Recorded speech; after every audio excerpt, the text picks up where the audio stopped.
कब तक ब्लैकमेल करेंगे ये लोग? मैं पानी की माफिया के ख़िलाफ़ था, ख़िलाफ़ हूँ और ख़िलाफ़ रहूँगा। लंदन से साउथ अफ्रीका से ये आदमी कंट्रोल नहीं होता और ये समझने की ज़रूरत है। ना मंसूरा से कंट्रोल होता हूँ मैं, ना गलत काम किया है, ना गलत काम का हिस्सा बनेंगे, ना किसी को गलत काम करने देंगे। कराची का कोई बिजनेसमैन मुझसे नाराज़ होता है, हो जाए नाराज़। मेरी लॉयल्टी इस मट्टी के साथ है, किसी बिजनेसमैन के साथ नहीं है। बहुत शुक्रिया आप तमाम दोस्तों की तशरीफ़ आवरी का।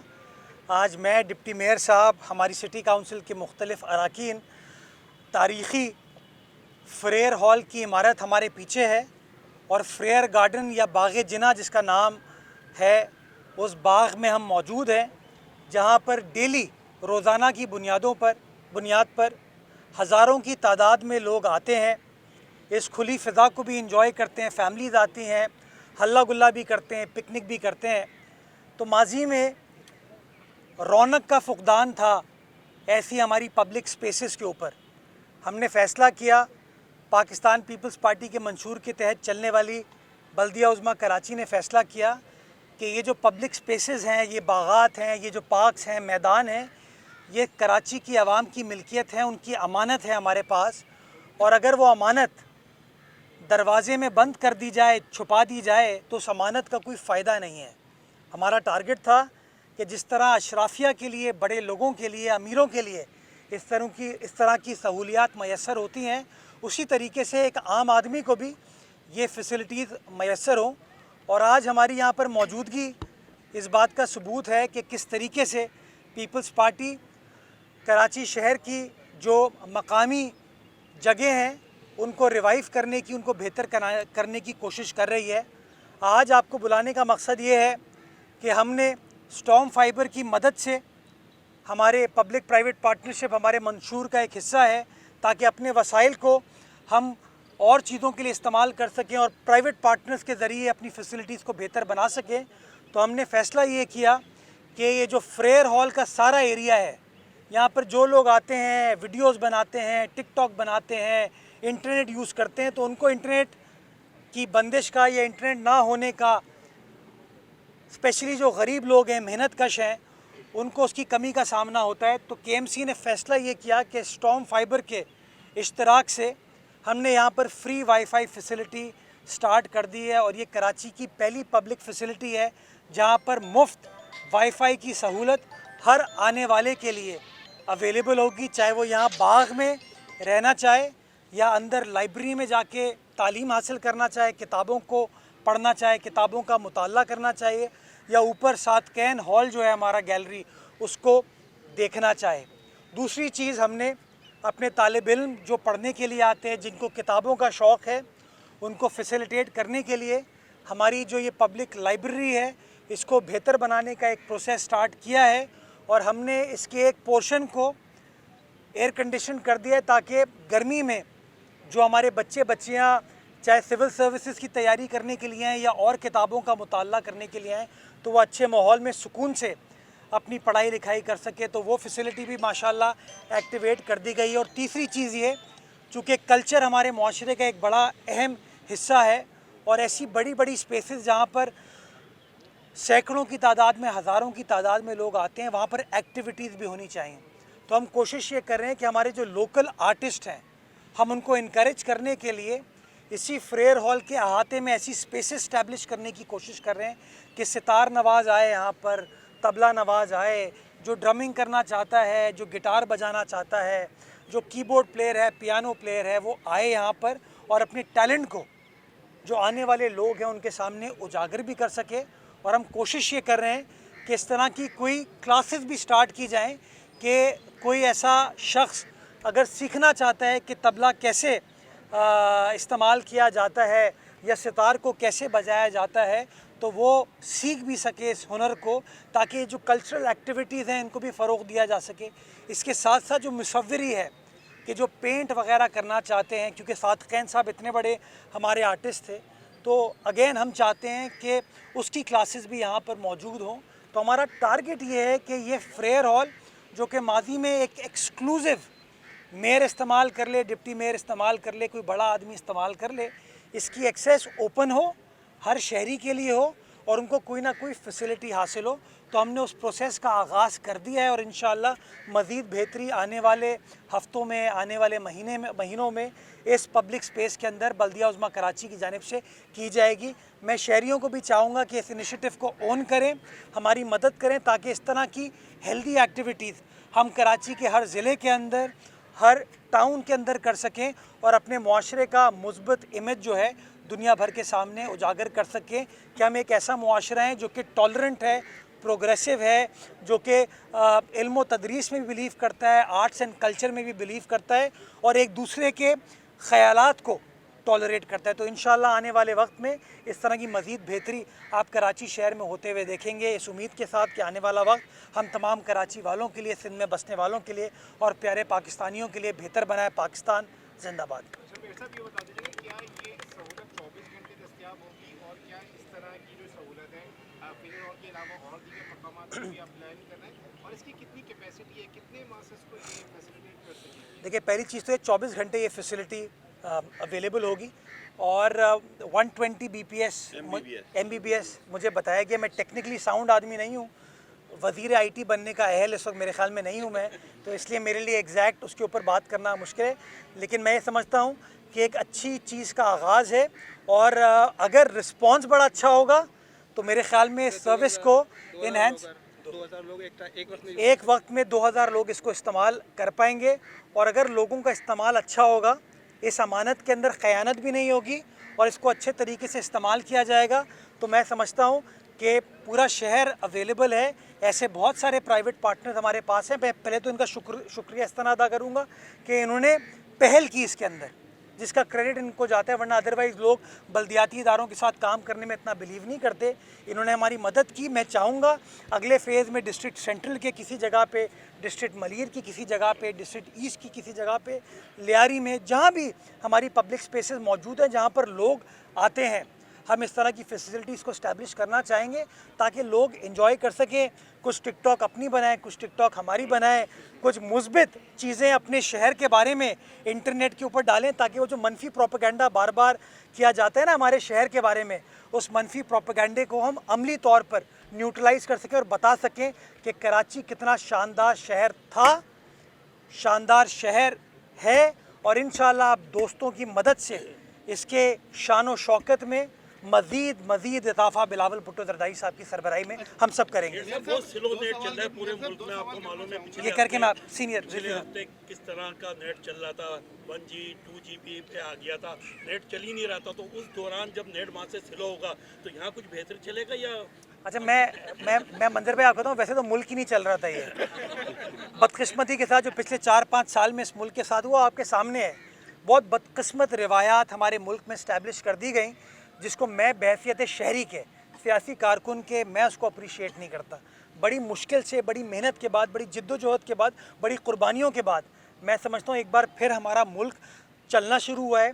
हमारे यहाँ पॉलिटिकल स्टेबिलिटी आनी शुरू हुई और पॉलिटिकल स्टेबिलिटी की वजह से कहीं ना कहीं इकोनॉमिक स्टेबिलिटी आपको आती हुई नज़र आ रही है। आपकी स्टॉक एक्सचेंज अच्छी परफॉर्म कर रही है, आपका रुपी डॉलर का जो रेट था वो स्टेबलाइज हो गया है। लोगों के अंदर एक कॉन्फिडेंस नज़र आ रहा है कि हाँ, things are to stay and things are normal, और हमें यही शो करने की ज़रूरत है।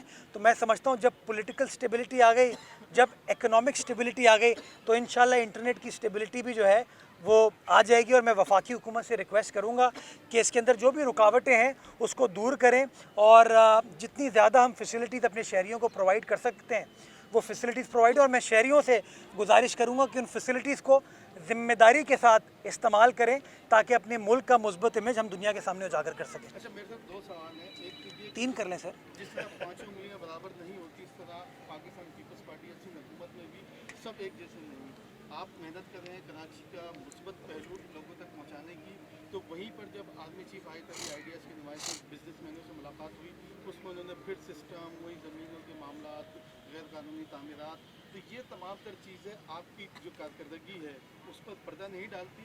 और सेकंड सवाल ये है कि KMC के पास बेपनाह वसाइल हैं, बेपनाह जगह हैं, तो कहीं ऐसा कोई इकदाम आप करने जा रहे हैं जिस तरह गवर्नर साहब ने IT के कोर्सेज़ की, आप मुख्तलिफ और कोर्सेज़ हैं जो किए जा सकते हैं, जैसे इंग्लिश लैंग्वेजेस के हैं, आपके पास अफसरान भी बहुत अच्छे हैं हमारे जो आजकल के लोग हैं, खासतौर पर उनको ड्राफ्ट बनाने में बड़ी मुश्किल होती है नौजवानों को, जब कहीं सरकारी जॉब पे अप्लाई करें तो ड्राफ्ट बनाने में बड़ा मुश्किल काम होता है। इस तरह की बहुत सी चीज़ें आपके पास वसाइल भी हैं, अफसरान भी हैं जो खुद आके चीज़ें कर सकते हैं। अच्छा देखिए, वसाइल तो आपको याद होगा वसीम अख्तर साहब क्या कहते थे, या मुझसे पहले जो भी लोग थे वो क्या कहते थे। अब वसाइल बेहतर होना शुरू हो गए क्योंकि पीपल्स पार्टी की क़यादत कराची शहर के अंदर वसाइल को बेहतर बनाने में और शफाफ तरीके से इस्तेमाल करने में बिलीव करती है।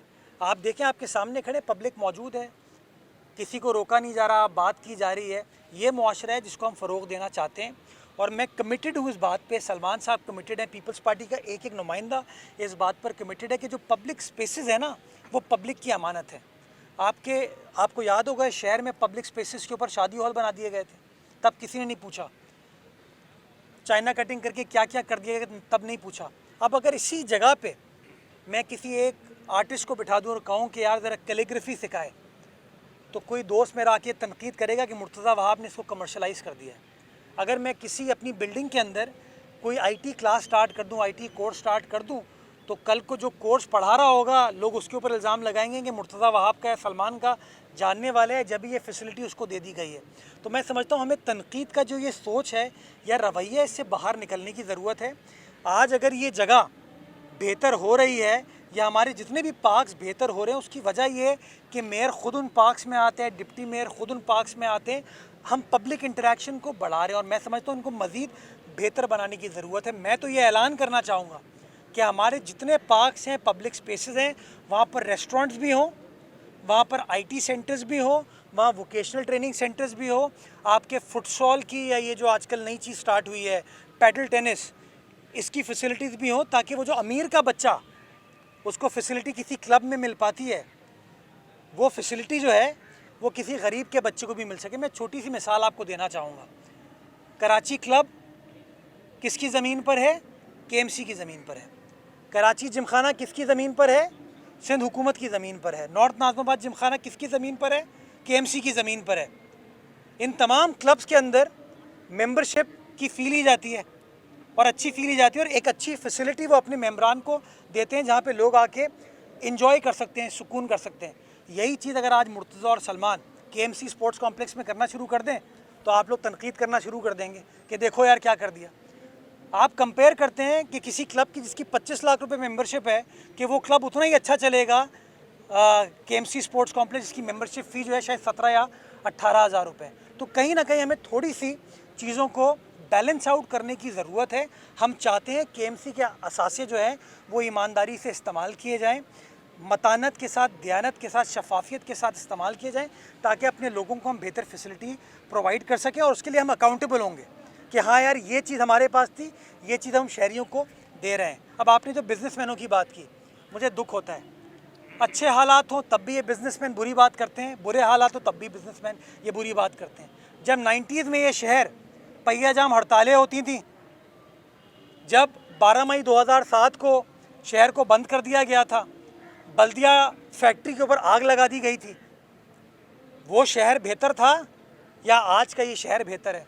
मजाल थी किसी को उस ज़माने के मेयर से इस तरह के सवाल पूछ पाता, या कभी वज़ीर आला से या किसी वज़ीर से सवाल पूछ पाता? आपको पता है कहाँ कहाँ हाज़िरी हो जाती थी उस ज़माने में। आज वो हालात नहीं है। जो बात की गई, अगर किसी का कोई ज़ाती इशू है, और ये जो पानी के हवाले से बात की गई है ना, मैं पानी की माफिया के ख़िलाफ़ था, ख़िलाफ़ हूँ और ख़िलाफ़ रहूँगा। ये सब सॉइल माफिया के ख़िलाफ़ क्रैकडाउन हमने किया था, और जब हमने क्रैकडाउन किया था तो हमारी पुलिस ने हमारी मदद की थी, हमारी इंतज़ामिया ने हमारी मदद की थी और हमारी रेंजर्स ने हमारी मदद की थी। अब कुछ लोगों की दुमों पे अगर पैर रख दिया गया है तो वो लोग अगर उसके ऊपर ज़ाती नुक्स निकाल रहे हैं और ये कह रहे हैं कि मुर्तज़ा वहाब 3-3 महीने तक दफ्तर नहीं आता, मेरा नाम लिए बगैर कहा उन्होंने, लेकिन कहा ही है कि 3-3 महीने तक दफ्तर नहीं आता। आप तमाम दोस्त जानते हैं कि मुर्तज़ा वहाब का कोई कैंप ऑफिस नहीं है। मुर्तज़ा वहाब एक ही अपने केएमसी के दफ्तर में बैठता है और शहर के अंदर पाया जाता है। लंदन से, साउथ अफ्रीका से ये आदमी कंट्रोल नहीं होता, और ये समझने की ज़रूरत है। ना मंसूरा से कंट्रोल होता हूँ मैं, ये इनको समझने की ज़रूरत है।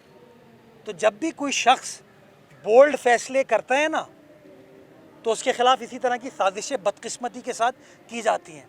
मैं बड़ा वाज़े तौर पर ये कहना चाहता हूँ ना गलत काम किया है, ना गलत काम का हिस्सा बनेंगे, ना किसी को गलत काम करने देंगे। सियालकोट के बिजनेसमैनों ने, मैं अप्रिशिएट करता, सलाम करता हूं उनको, और ये मेरा टीवी पे चलाइएगा। कराची का कोई बिजनेसमैन मुझसे नाराज़ होता है, हो जाए नाराज़। मेरी लॉयल्टी इस मट्टी के साथ है, किसी बिजनेसमैन के साथ नहीं है। मैं सियालकोट के बिजनेसमैनों को खिराज तहसीन पेश करता हूँ। उन्होंने अपने वसाइल से एयरपोर्ट भी बनाया है, एयरलाइन भी खड़ी कर दी है, और ये बिजनेसमैन जो हैं हमारे सिर्फ इल्ज़ामात लगाते हैं। टैक्स लेने जाओ, सवाल जवाब करने जाओ तो कुछ और कहते हैं, इल्ज़ामात लगा देते हैं, और फिर कहते हैं कि जी हम मुल्क को चला रहे हैं। तो खुदारा सिंसेरिटी जो है ना, अपने बिज़नेस, अपनी चार दीवारी से बाहर निकल के, ये जो मट्टी है ना जिसके अंदर हम सबको जाना है, इस मट्टी में बसने वाले लोगों का कुछ सोचें तो हालात बेहतर होंगे। बाकी अपने वीलॉग में भी चीज़ चलाइएगा, उन सबको व्हाट्सएप कीजिएगा कि मुर्तज़ा वहाब, उनकी ये प्रेशर वाली जो चीज़ें होती है ना, उनके मुंह पे मैंने कहा ये कि ना मैंने इन चीज़ों को कभी सपोर्ट किया है, ना इंशाल्लाह करूँगा। और वो लोग जो कहते हैं ना बुरे हालात का, मुझे दुख सिर्फ यही होता है, बल्दिया फैक्ट्री जल गई, ज़बान नहीं खुली। भत्ते की पर्चियाँ आती थीं, ज़बान नहीं खुली। आज अल्हम्दुलिल्लाह बिलावल भुट्टो जरदारी साहब के तहत चलने वाले कराची के अंदर ना बल्दिया टाउन फैक्ट्री में आग लग रही है, ना किसी फैक्ट्री में, बल्कि आज KMC की फायर ब्रिगेड आपको पहल करते हुए नज़र आती है, आग बुझा रही होती है। तो खुदारा अपने छोटे छोटे से मकासद के चक्कर में, कोई केयर टेकर मिनिस्टर बनना चाहता है, कोई वैसे एडवाइज़र बनना चाहता है, कोई कभी हमसे मिलना चाहता है, उस चक्कर में जो इस तरह की इल्ज़ामात की ये जो चीज़ें करते हैं ना, इससे इज्तनाब करें। जी अच्छा मेयर साहब, ये बताइएगा कि इत्तलात कुछ इस तरीके से हैं कि MQM सिंध असेंबली में कराची में जारी तरक्याती कामों में डिलेज के हवाले से शोर शराबा करने के मूड में, इस पर आप क्या बोलते हैं? किस काम के बारे में बताइए? शहर में जितने भी तरक्याती मसलन? काम चल रहे हैं, मलिर एक्सप्रेसवे हो गया, ये कोरंगी कॉजवे का जो है वो प्रोजेक्ट हो गया, इसके अलावा और दीगर ये कराची की सड़कें वगैरह, ये हम पे इल्ज़ाम वो लगा रहे हैं जिनके पूरे दौर में कभी मलिर एक्सप्रेसवे बना नहीं। ये बीबी साहिबा का ख्वाब था, लियारी एक्सप्रेसवे और मलिर एक्सप्रेसवे रिंग रोड के तौर पर कराची की आवाम को सहूलत फराम करेंगे। मलिर एक्सप्रेसवे वो स्टार्ट नहीं कर पाई थी, लियारी एक्सप्रेसवे उन्होंने स्टार्ट कर दिया था, फिर और हुकूमतें उन्होंने रोक दिया, इवेंचुअली लियारी एक्सप्रेसवे मुकम्मल हो गया। आज MQM ने मलिर एक्सप्रेसवे पे काम स्टार्ट नहीं किया, आज पीपल्स पार्टी है जो कि मलिर एक्सप्रेसवे के ऊपर काम कर रही है। उसका पहला फेज़ जो कि कयूमाबाद से शाह फैसल कॉलोनी तक जाएगा, वो इंशाल्लाह 31 दिसंबर तक मुकम्मल हो जाएगा। कल मैं ख़ुद उसका विज़िट भी करूँगा ताकि तमाम चीज़ों को ख़ुद देख सकूँ। और जो दूसरा फेज़ जो कि काठौर तक जाएगा, वो टारगेट है कि अगले साल 14 अगस्त तक हम उसको कंप्लीट करें। कोरंगी कॉजवे का संगे बुनियाद मैंने, सलमान ने गालिबन आज से कोई 9 महीने पहले रखा था, 24 महीने उसका शेड्यूल टाइम है, 24 महीने, तो अभी तो 24 महीने मुकम्मल नहीं हुए। अच्छा, और कौन सा आपने कहा? रेड लाइन मंसूबा शर्जील मेमन साहब की मिनिस्ट्री उसको चला रही है, एक कंपनी है ट्रांस कराची वो चलाती है। उसके अंदर कुछ तकनीकी मसाइल थे जिसकी वजह से वो इल्तवा का शिकार हुआ। शर्जील मेमन साहब भी चाहते हैं वो प्रोजेक्ट तेज़ी से चले, मैं भी चाहता हूँ वो प्रोजेक्ट तेज़ी से चले। हम सब चाहते हैं कि लोगों को जो यूनिवर्सिटी रोड से गुजरते हैं, उसको इस्तेमाल करते हैं, उनकी जो तकलीफ़ हो ये मसला हल हो। इस तनकीद को मैं एक्सेप्ट करता हूँ कि ये तनकीद बजाए, लेकिन MQM के इस इशू रेस करने से मसला हल नहीं होगा। मैं तो कहता हूँ MQM वाले हैं, शर्जील साहब के दरवाजे भी खुले हुए हैं, मेरे दरवाजे भी खुले, आएँ साथ बैठें। अगर गवर्नमेंट के पार्ट पर कोई लैप्स है तो हमें बताएं, गवर्नमेंट के पार्ट पर कोई लैप्स नहीं। इशू यही होता है अगर टेंडर हुआ हो 100 रुपये पे और कॉस्ट उसकी बढ़ के 500 रुपये हो गई हो, तो कोई भी अफसर दस्तखत करते हुए तो घबराएगा ना। और वो घबराते इसीलिए हैं कि कुछ लोगों ने कहा था घबराना नहीं है। नहीं, ये MQM ने नहीं कहा था, MQM ने तो कहा घबराओ, MQM ने तो कहा डरो। ये MQM की सियासत तो घबराहट की थी, डराने की थी, राइट। वो घबराना नहीं है, वो क्या कहते हैं, घबराना नहीं है, वो कोई और साहब कहते थे। तो उनके दौर में जो सारी नैब वैब की कार्रवाइयाँ हुई ना, उसका नतीजा ये हुआ कि अफसरान घबराते हैं काम करते हुए। हर किसी को अपनी इज्जत प्यारी है। आज मैं इतना खुल के बोल रहा हूँ, अब ये बिजनेसमैन मुझे बख्शेंगे? वो बख्शेंगे मुझे? नहीं बख्शेंगे, वो कोई साजिश करेंगे स्टार्ट, हाँ, और मैं बख्शेंगे, हाँ, वो नाम मैंने वैसे, राइट, हाँ, अपोजिशन लीडर से तो बड़े अच्छे ताल्लुकात हैं। मेरे सबसे अल्हम्दुलिल्लाह अच्छे ताल्लुकात हैं, चाहे वो अपोजिशन लीडर हमारी सिटी काउंसिल के हों या अपोजिशन लीडर हमारे सिंध असेंबली, सब के सब मेरे लिए, मेरे नज़दीक काबिल एहतराम है। उनका इज़्ज़त एहतराम मुझ पर वाजिब है और इंशाअल्लाह उनको साथ लेकर चलने की हद्दुल इम्कान कोशिश करेंगे। लेकिन बुनियादी चीज़ ये है यार कि इस तरह की चीज़ें आपको माजी में होती हुई नज़र नहीं आती थी ना। कराची शहर एक कंक्रीट का जंगल बन गया था, हर चीज़ दीवार के अंदर हो रही थी। हम चाहते हैं ये कंक्रीट जंगल ना हो, पब्लिक स्पेसेस हो, लोगों के लिए खुली हुई हों और लोग सैर व तफरी कर सकें और वो घबराहट, डर, खौफ ख़त्म हो जाए। बहुत शुक्रिया।